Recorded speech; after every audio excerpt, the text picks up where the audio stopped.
Well, hello everybody, it's me, GhostCritic, here with a Sunday comic book review video. Thank you all for joining me today, and this week's reviews have a very school type theme. Yes, we're going back to school this week, from detention right up to teacher's pet.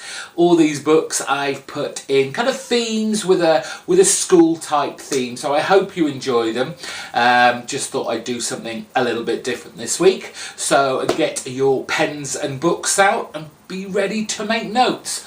There could be homework. Why yes, I'm keeping 2 books back after school today, putting them in detention to think about what they've been doing over the last couple of issues. We're going to kick off with issue 28 of Wonder Woman, currently being written by Shea Fontana, with art by David Messina.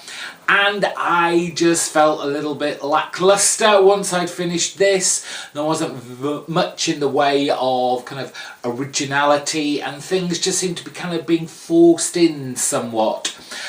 We have Wonder Woman initially at the graveside of the Doctor from the last issue, who injected herself with Wonder Woman's blood DNA, and obviously that all went wrong for her, and she clearly died by the end of the issue, and now she's been put to rest. And it's kind of made Wonder Woman kind of reflect on the people around her who are close to her, and this is very much focused on her friend Etta, who is just coming out of hospital. And there's just kind of like this weird kind of unruly scene regarding Wonder Woman not wanting her close friends to die, and by that she means not ever. This isn't an idea of her just wanting to protect them. She never wants them to die, and I guess there is that part of it, you know, Wonder Woman's kind of immortal, I guess, so she along her way is going to see many of her friends and close ones grow old and eventually die, whether it is because of the danger that Wonder Woman puts them in, or just purely from old age. And then we get thrown into this whole, there's a kind of bounty on Wonder Woman's head, and we've got all the assassins coming to either kill her or catch her. Again, it's all a little bit murky, and we don't really have an idea who's behind this all yet, which is all fine and dandy, you know. I don't want everything spoon-fed to me straight away, but right now it just all seems to be so force-fed in the direction that, whether it's DC, the editors, or even Shea Fontana, write stories. I've never read anything that she's written before. I only know her from what people have told me, and she does kind of like young adult kind of stories, so it's just not working for me right now.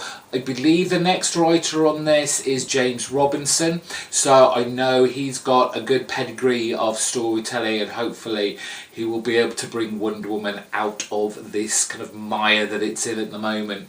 The artwork in here as well, it's all pretty kind of standard.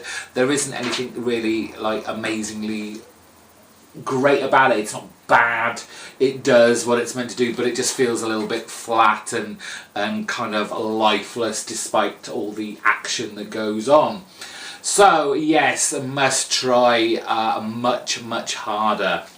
Now the other book in detention, and it's not really its fault, it's only because it's kind of again mired in the whole Secret Empire event that Marvel's got at the moment, and that is X-Men Blue, issue number 9.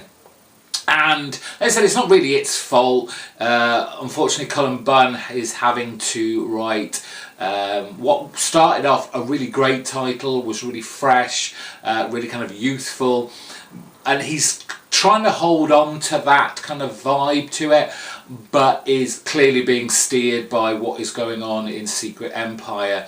Although, and what I've always said about at least the books that I'm reading within Marvel that are tied into this, they could literally be stories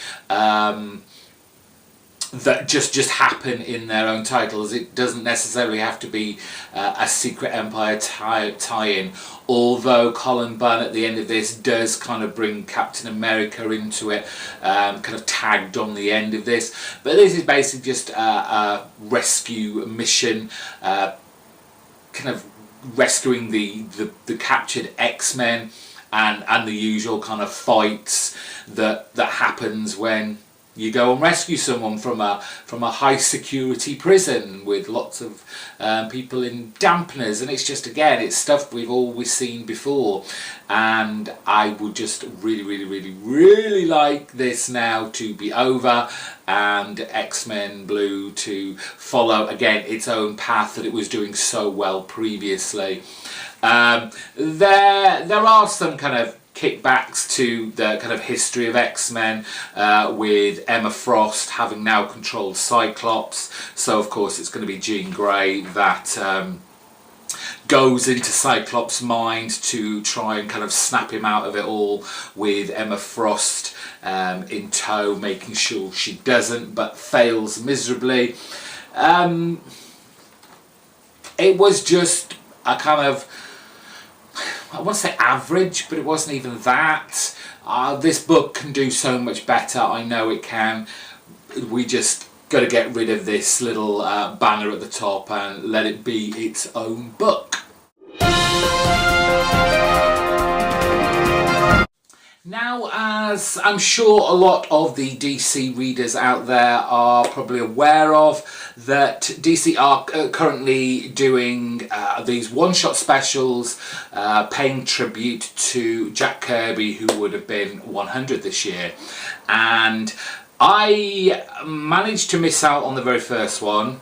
Only got last week's this week, and obviously picked up this week's this week. We're all on track.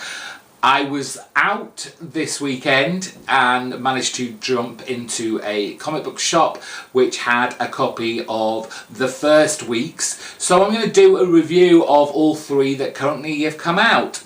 And so we'll start the one that kicked this all off, which was the New Gods special. Written by Shane Davis. He did the pencils on this as well, with inker Michelle Dalicki and colorist Alex Sinclair.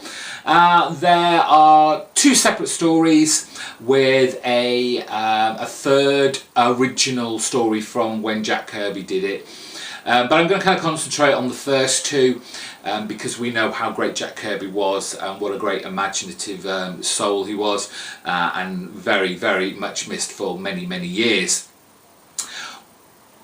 Now, given that these books are kind of meant to be a tribute to his work, it's kind of like a homage to him.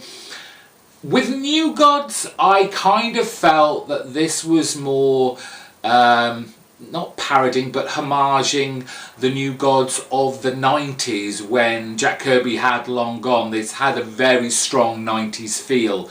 However, it did do the job of explaining the kind of New Gods universe with specifics to Orion. I mean, the New Gods, there's lots of them, and I'm sure it would have been very difficult to kind of showcase all of the New Gods within two short stories, though I would have thought, you know, the second story would have at least introduced a few more along the way. But if you didn't know about the New Gods and you weren't aware of what they were, this does point out some of the kind of the foundations of what Jack Kirby was creating with his Fourth World New Gods universe. We obviously have Orion on the cover. Orion, the son of Apocalypse. A deal was brokered between the High Father and Darkseid, where they kind of basically swapped sons. High Father gave scot-free to Darkseid, and Darkseid gave his son Orion to High Father, and brought them up as they would have done their own sons. And this was so to keep peace between both worlds. and you get Orion's kind of power set. You know, he's obviously incredibly strong, but the more he uses his power, the more kind of tortured and disfigured he becomes. Using violence, he becomes more like his father, Darkseid, and it's only the mother box that he holds that can revert him back and heal him, so to speak. And this first story is just basically a big smackdown between Orion and his brother Calabec, as Calabec, along with Desaad, is as they always were, kind of making plans to kind of usurp Darkseid's power and leadership so they could run Apocalypse, but it always, it always went wrong. It never went quite to plan, and they were always defeated in some way. And this has got an incredibly 90s feel to it. They throw in some nice, bits of updated Kirby crackle on the pages. To show, this is Kirby, but the overall art style is incredibly 90s. Not that that's such a bad thing, but if you're going to do a homage, a tribute to Kirby, at least try and make it look like it came from more the 70s and the 60s. But it was a fun book. There was nothing much more to it than that.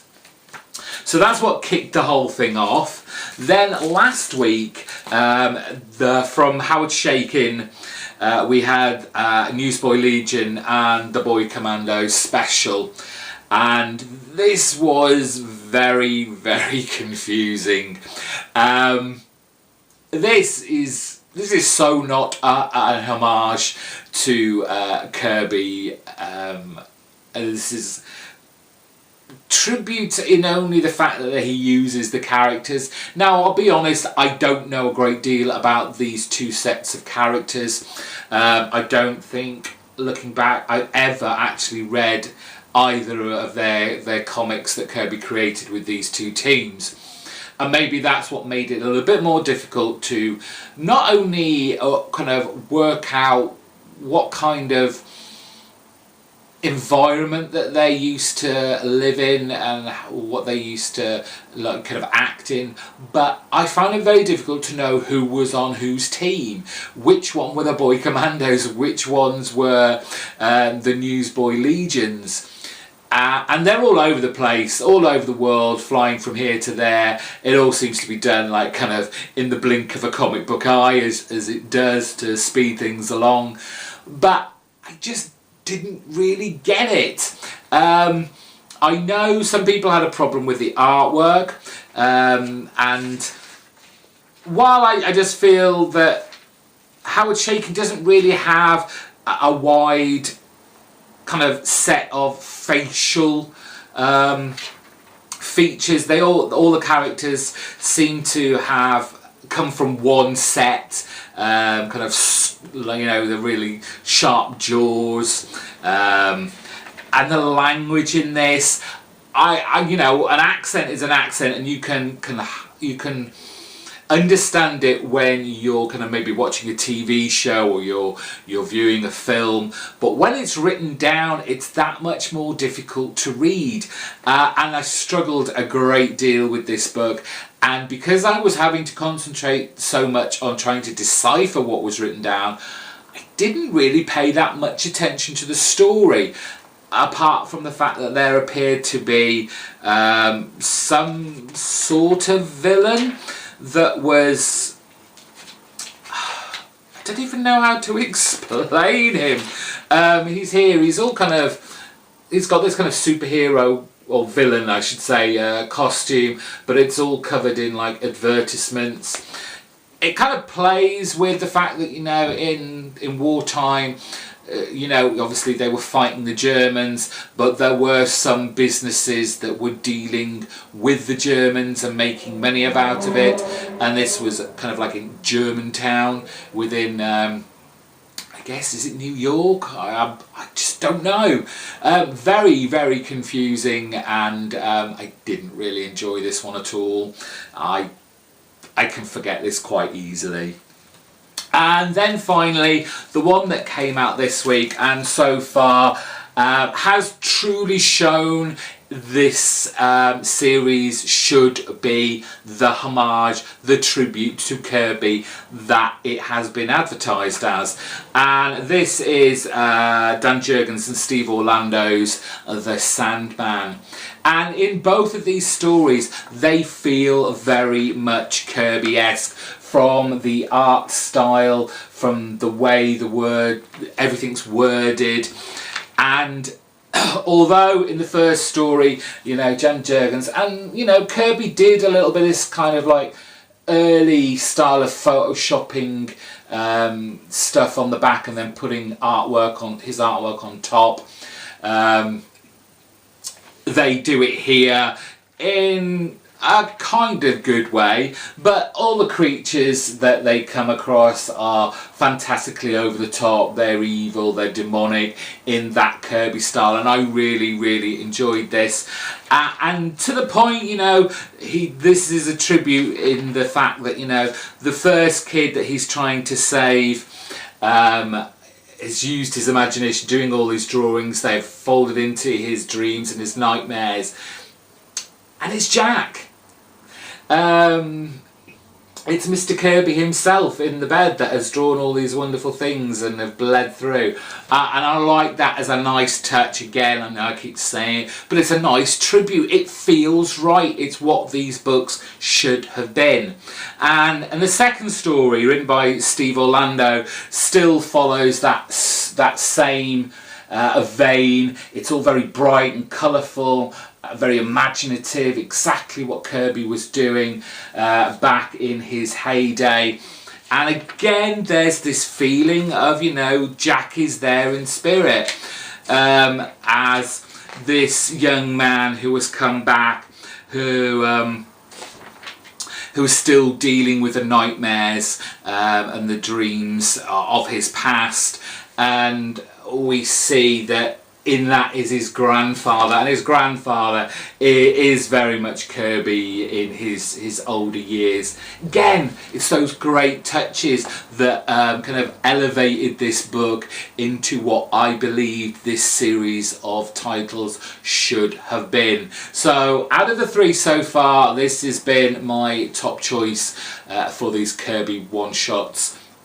Great, and obviously there's the cover at the front, the Pope cover, which is just a nice little twist on the Sandman, but just really liked it. And hopefully the rest, I think there's 3 more to come.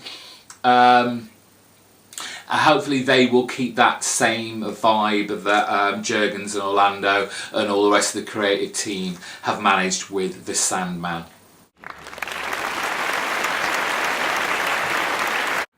So, the next 3 books are all solid students. I never have to worry about them. They're hard working and they entertain me no end.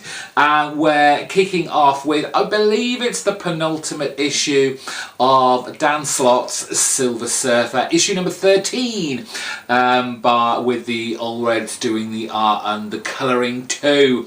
And again, this surprised me from Slott, like it did in the last issue.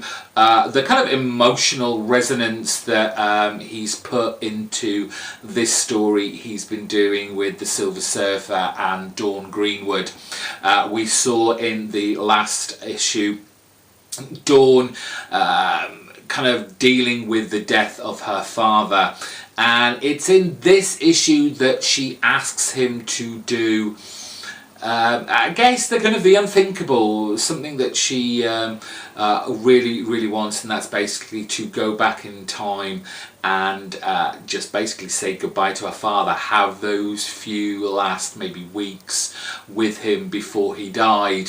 So Silver Surfer is in this mindset of he will do anything for her. He is in love with her, but he kind of overshoots.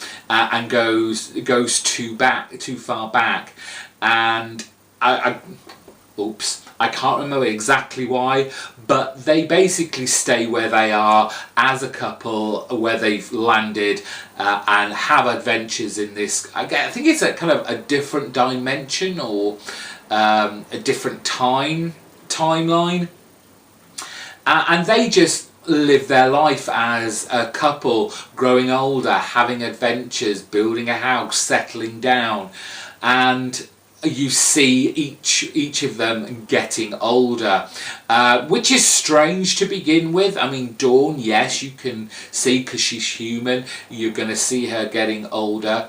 But Silver Surfer, okay, he takes off his Silver Surfer guise and he's now Norrin Radd. But it's like, surely Norrin doesn't get old. He's got like the cosmic power, and shouldn't be aging in this way. And you do see towards the end of this, as Dawn is on her deathbed, having had this incredibly wonderful life with just the two of them, being in love, as I said, having all these big adventures, visiting different planets and people, and having children and the like.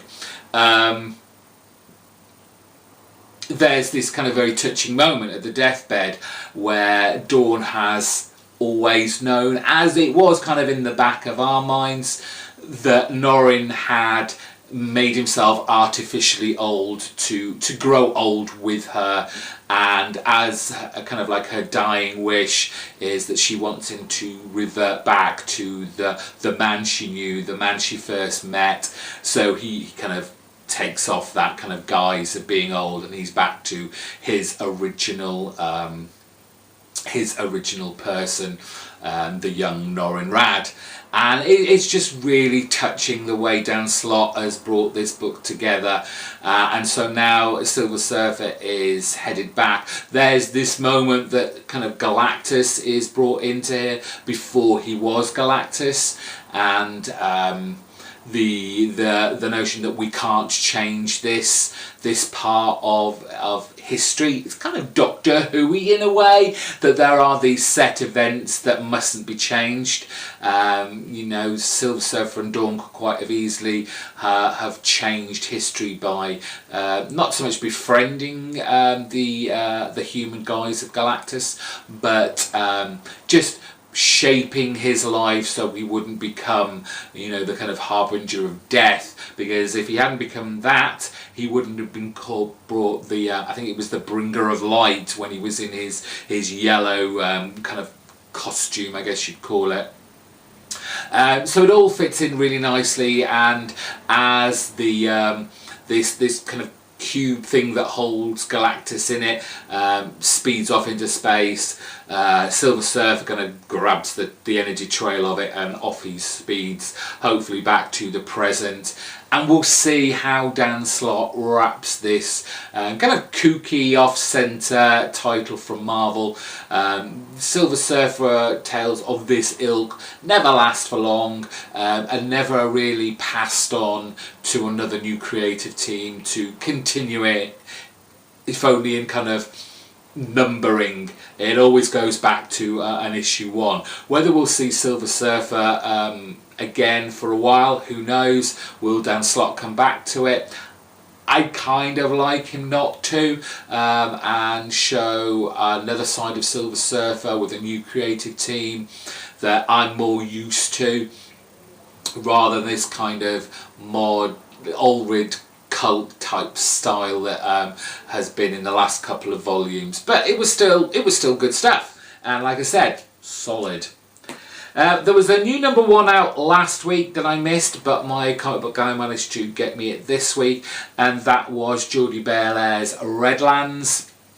I wanted to try this out just because it's Jordie Bellaire, and we've known how great she is as a colourist on so many other titles. So I was intrigued to see how she'd fare in the writing stakes, and it wasn't bad.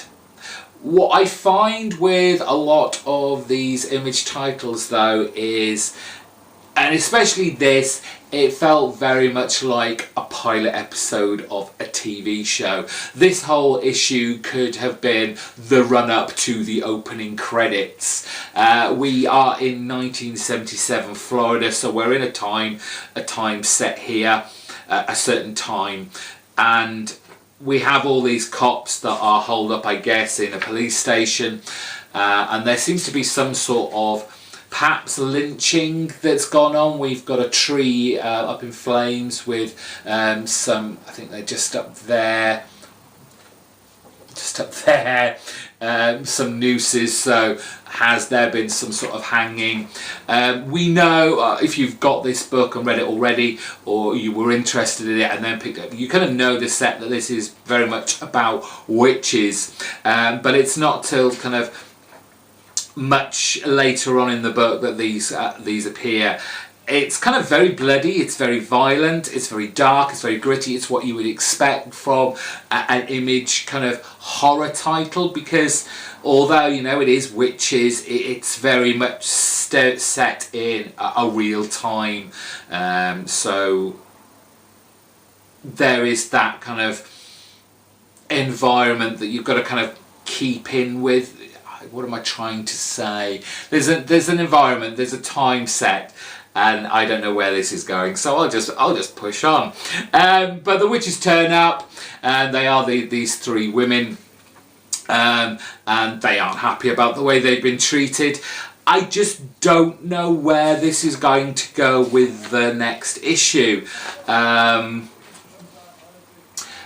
It feels like we've jumped into the middle end of a story, whether Jordie Bellaire is going to kind of do the story in flashbacks up to this point and then move on, or we're just going to go from this point, and I don't know what Jordie's going to do.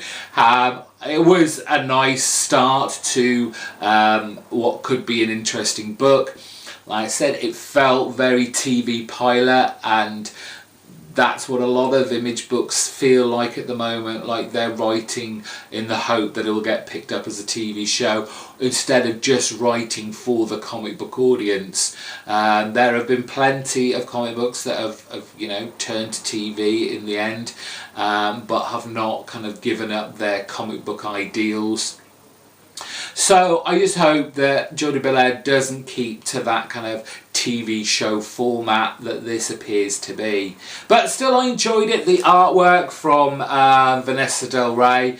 I know I said in Wednesday's video that I'm surprised no one picked up on. I did call her Lana Del Rey, but no, this is Vanessa Del Rey. I'm sure there is no relationship to either of them, but the artwork is really good. Obviously, because it's set at night, it's very dark, it's very grim, but still there's a lot to like about this, and hopefully it will continue. So I'll try issue 2 out. Finally, for those solid books of the week, we've got Kurt Busiek's Astro City, issue number 46. Can you believe it? I'm so glad that Vertigo Comics have allowed Kurt Busiek to go this long.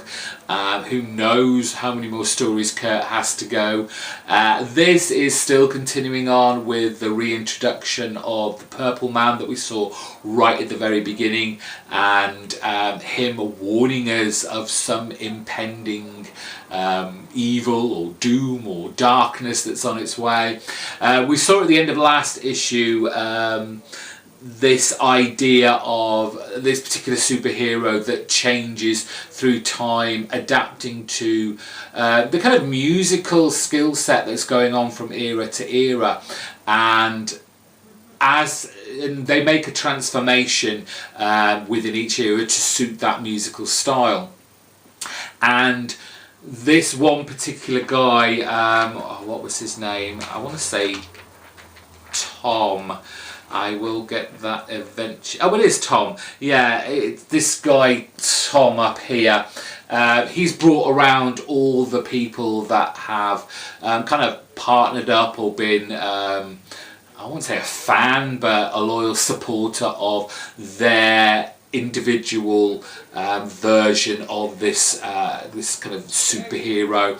And to see it now change once again, but there is a cult that wants to stop this, and they do appear to break the transformation, and there's a big explosion, and I think it was called Glamorax before it changed, has disappeared.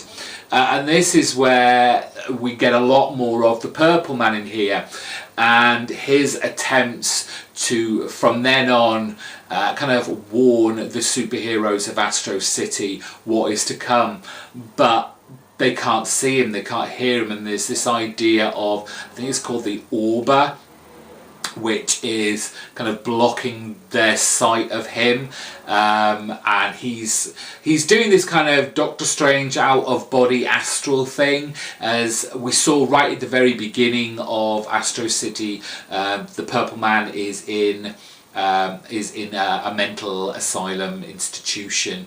But he's coming out in his kind of this astral form and trying to warn all the superheroes, but they can't see him, they can't hear him, and it's only us, the reader. This is very breaking the fourth wall, talking to us, the reader, directly, him wanting us to help in the battle and let these superheroes know that, look, you got to be prepared. And it's just done all so well by Busiek. I no idea really where this story is going to go and end, but it's keeping me hooked. I'm intrigued by it all, and I'll pick it up step by step, page by page, issue by issue.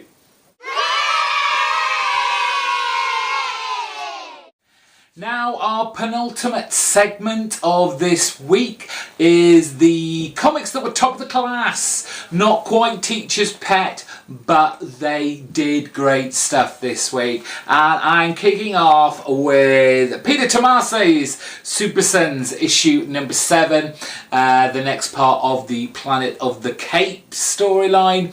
And I just can't say enough good stuff about this. I know it's kind of one of those lower tier DC books, you know, it doesn't have like the big name characters in it, but it's always these titles that have the most fun and energy and exuberance about them. Maybe because they're trying harder than the others, because, you know, the likes of Batman, Superman, Wonder Woman, all that, they're kind of established characters, and they don't need to try so hard because people are always going to buy, you know, Batman, Superman comics, to some extent Wonder Woman as well.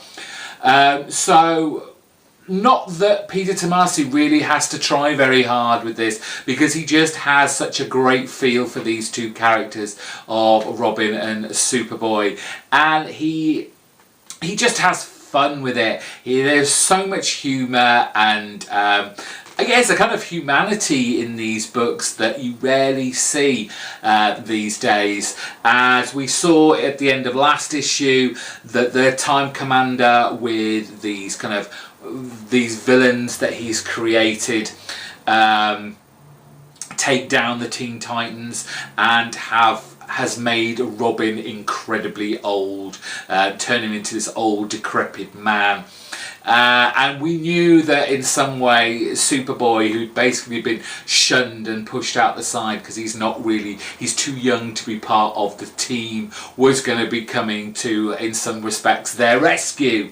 So we have the team at the window of Superboy's home, and he takes them in, and there is just this wonderful scene where Robin, as the kind of old guy, has to keep going to the toilet.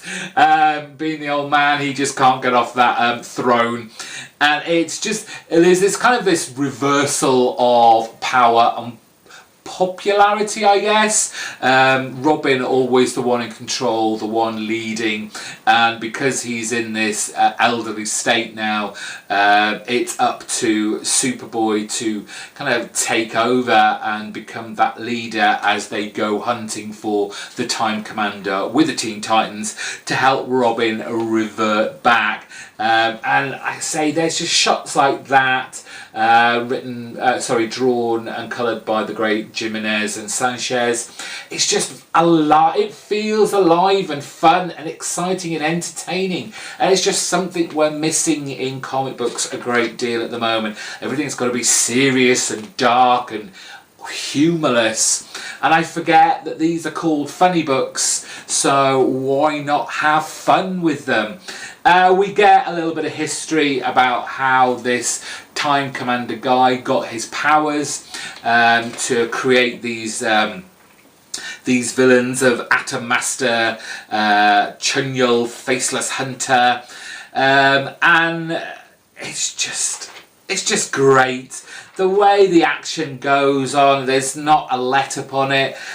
You just have the kind of the witty banter going on. The skill set of Superboy seems to be changing.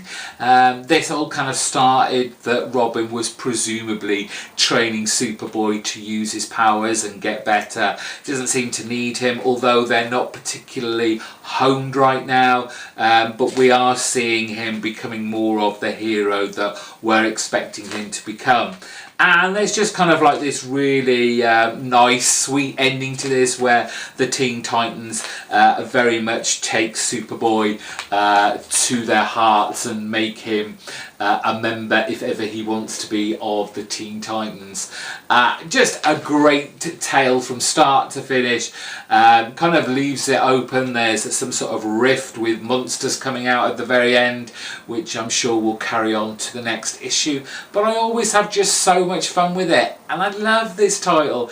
I hope there are enough people out there to keep this going for at least double more what we've got.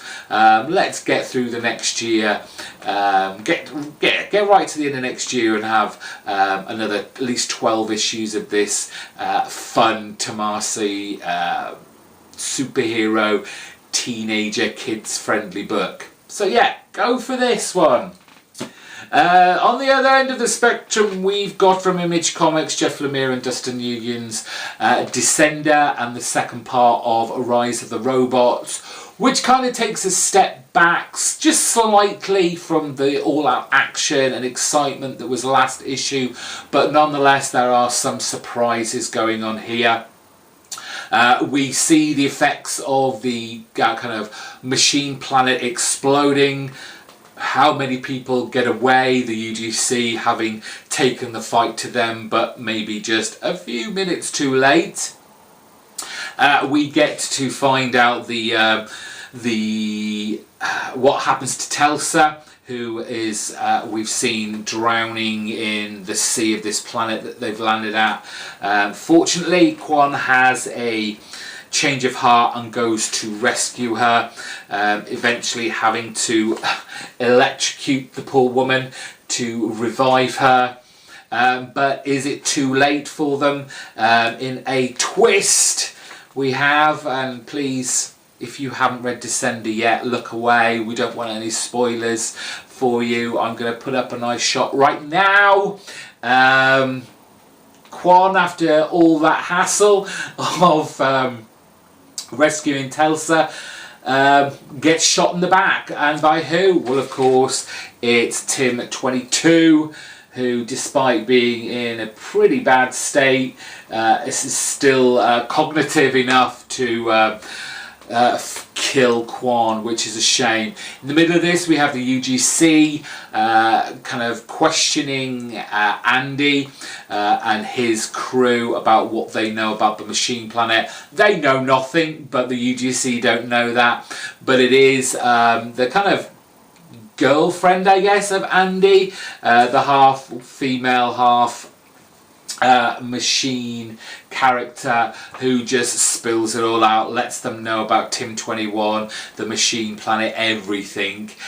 So there is that kind of traitorous kind of element to this character, or is there more than meets the eye? But this is a great next issue, next part to this Rise of the Robot storyline, and the artwork gorgeous all the way through as always.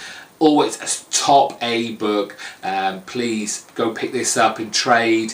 Jump on this if you want to and get the back issues, but support this book as much as you can, because Jeff Lemire is doing a great sci-fi tale here. And again, couldn't be more different, but nonetheless more fun and exciting and stupid. I love Fairyland. I hate Fairyland. Scotty Young's ridiculously over-the-top fairy tale story with our friend Gertie on the front that never usually looks this happy. She's usually on a murderous, anarchistic kind of marathon of violence and mayhem.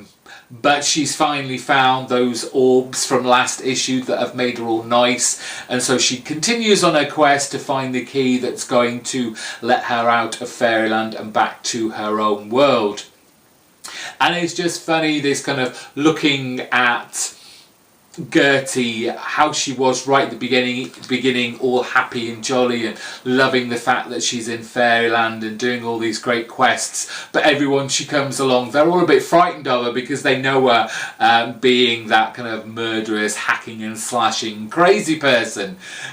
So these meetings she has are just filled with fun and humour, but there is someone in the background that doesn't want Gertie to leave for their own reasons and are plotting to stop her escaping back to her home. But as the story progresses, she does get the key, and we have everyone everyone lined up waiting to see her leave. All her kind of friends now, I guess you call them, seeing her off, and you just wonder, is this kind of like the last issue? But this person in the background has got all the bad people of the fairy tale land to come and stop her, whether they're going to kill her or just basically stop her in general. So we have all these crazy assassin type characters who try and stop her from making it to the door. But that is not going to happen. There is just an not safe for work. If you've got kids watching, you might want them to turn away just for a little bit. As Gertie's making her way to the door, she sees a nice lollipop on the floor and decides, oh, I want to have a bit of that on the way. So she's skipping along. She trips with a lollipop in her mouth. And then we get this gorgeous scene. Oh, yes. Gertie is dead? She was so close. She was so close to the end. Just a great over-the-top cartoony death that you would expect from Gertie. But things aren't over. No, no, no, no. As Gertie goes back to being her crazy maniacal self, but she is now in hell, and it is revealed who is the plot master behind it all. So it's going to be not so much I hate Fairyland, but maybe I hate hell now. It was a nice little twist there from Scotty, who clearly is having great fun with this book and wants to continue on with it, and I want him to continue on with it too, because he does have a riot with this book, and so I should, because it's fabulous from start to finish. Right then, who was Teacher's Pet this week? Who blew me away once again for my books? If you've watched Wednesday's Comic Book Pull List video, you wouldn't have noticed I haven't spoken about a book yet, and you may well know what was my pick of the week. Teacher's Pet. It's Charles Soule again on Astonishing X-Men. This is such a good book, and I said on Twitter on Wednesday, I don't know what's wrong with you if you're not reading this book, because it is so good. I actually like the idea that we're getting a different artist with each issue, especially when you get as good as Mike Diodato on here and Frank Martin on the colours. Not a great fan of this cover. It's a little bit ordinary and bland for what's actually going on inside. But Charles Soule is writing this really great story. I believe this is only a 12-issue maxi run, and it kind of gives me that Avengers Forever vibe as well, without the whole kind of time travelling. And I think this will help this story as a whole, given that it has only a limited span. So, you know, Charles Soule obviously has a start, a middle and end, you would hope, for this book, and that we're going to be told one long great story. So I'm really looking forward to the rest of these issues. But what about this one that we're on right now? Well, we saw in the end of last issue that our characters have all gone into the kind of, I guess it's again it's kind of astral plane, dream plane kind of place, to go and take down the Shadow King, who is taking out telepaths. And there are surprises aplenty in here. We had the surprise at the end of last issue with Professor Xavier all chained up in his wheelchair as a prisoner of the Shadow King, which was a surprise to me.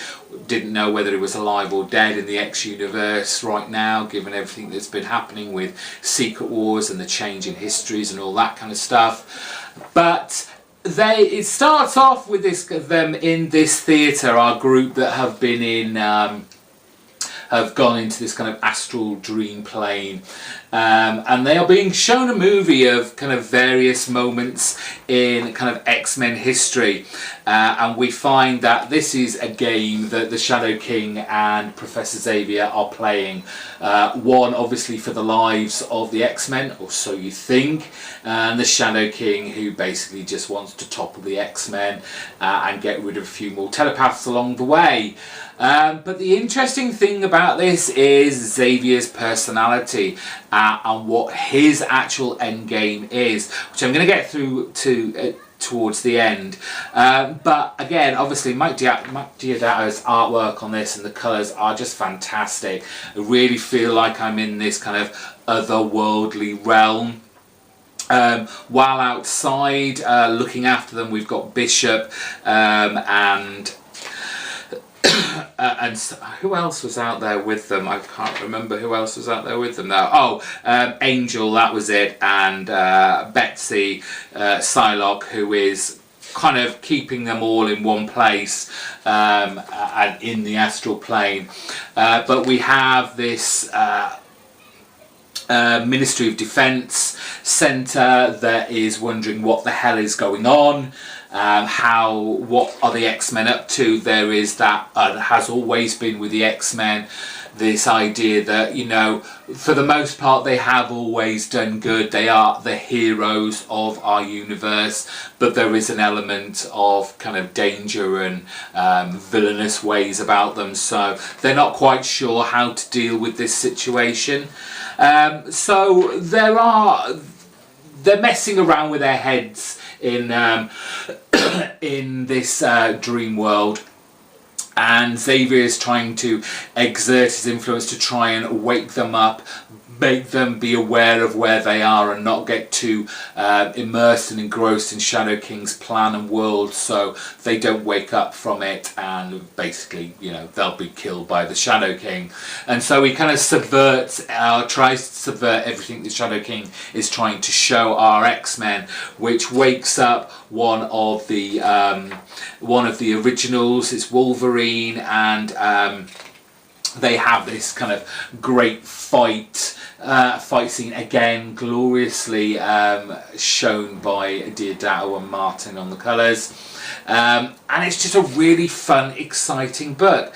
There's kind of the first little surprise in here is we had Beast, who was strangely absent in the cover of last issue, and it was strange why he wasn't there when he was part of the team, but of course he isn't, because the Beast is actually Mystique, who has some sort of vested interest in being here too.